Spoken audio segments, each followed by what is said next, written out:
High command ಅವ್ರು meeting ಮಾಡಿರೋದು ನಿಜ, ಗೊಂದಲ ಇದ್ದಿದ್ದು ನಿಜ.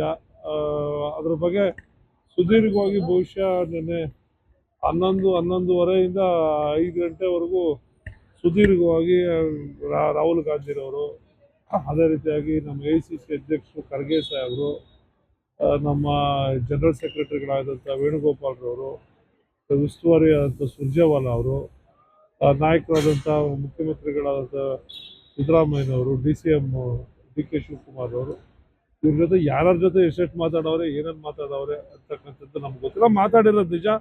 ಅವರೆಲ್ಲ ಹಲವಾರು ವಿಚಾರಗಳ ಬಗ್ಗೆ ಮಾತಾಡಿದ್ದಾರೆ ಅಂತ ದೆಹಲಿಯಲ್ಲಿ ಹೇಳ್ತಾರೆ. ರಾಜ್ಯಸಭಾ ವಿಚಾರವಾಗಿ, ಅದೇ ರೀತಿಯಾಗಿ ವಿಧಾನ ಪರಿಷತ್ತು ಅಭ್ಯರ್ಥಿಗಳ ಚುನಾವಣೆಯಾಗಿ, ನಾಯಕತ್ವ ಬದಲಾವಣೆ ಬಗ್ಗೆ ಕೂಡ ನಡೀತಾ ಇರ್ತಕ್ಕಂಥ ವಿಚಾರಗಳ ಬಗ್ಗೆ, ಪ್ರಸ್ತುತ ಪರಿಸ್ಥಿತಿಯ ಬಗ್ಗೆ ಸಾಕಷ್ಟು ಸುದೀರ್ಘವಾಗಿ ಮಾಡಿದ್ದಾರೆ. ಕೆಲವು ತೀರ್ಮಾನಗಳನ್ನು ತೆಗೆದುಕೊಂಡಿದ್ದಾರೆ ಅಂತಕ್ಕಂಥದ್ದು ಹೇಳ್ತಾರೆ. ಯಾರ್ಯಾರು ನಾಯಕರುಗಳು ಯಾರ್ಯಾರಿಗೆ ಏನೇನು ಸೂಚನೆ ಕೊಟ್ಟಿದ್ದಾರೋ, ಯಾರು ನಾಯಕರುಗಳು ಯಾರು ನಮ್ಮ ಹತ್ರ ಯಾರು ನಮಗೇನು ಹೇಳಿಲ್ಲ. ಗೊತ್ತಾಗ್ಬೋದು, ನನಗೆ ಅದ್ರ ಬಗ್ಗೆ ಸರಿಯಾದ ಮಾಹಿತಿ ಇಲ್ಲ.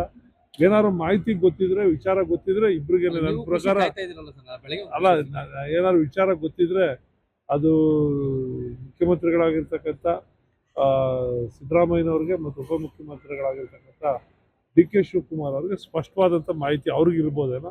ಅವ್ರ ಬಳಿ ಹೈಕಮಾಂಡ್ ಮಾತಾಡಿರ್ತಕ್ಕಂಥದ್ದು. ನಮ್ಮ ಬಳಿ DK ಶಿವಕುಮಾರ್ ಸಾಹೇಬರಾಗಲಿ, ಸಿದ್ದರಾಮಯ್ಯ ಸಾಹೇಬರಾಗಲಿ ಯಾರು ಏನು ನಮ್ಮ ಬಳಿ ಯಾವುದೇ ರೀತಿಯ ಅಭಿಪ್ರಾಯಗಳನ್ನು ಇದುವರೆಗೂ ವ್ಯಕ್ತಪಡಿಸಿಲ್ಲ.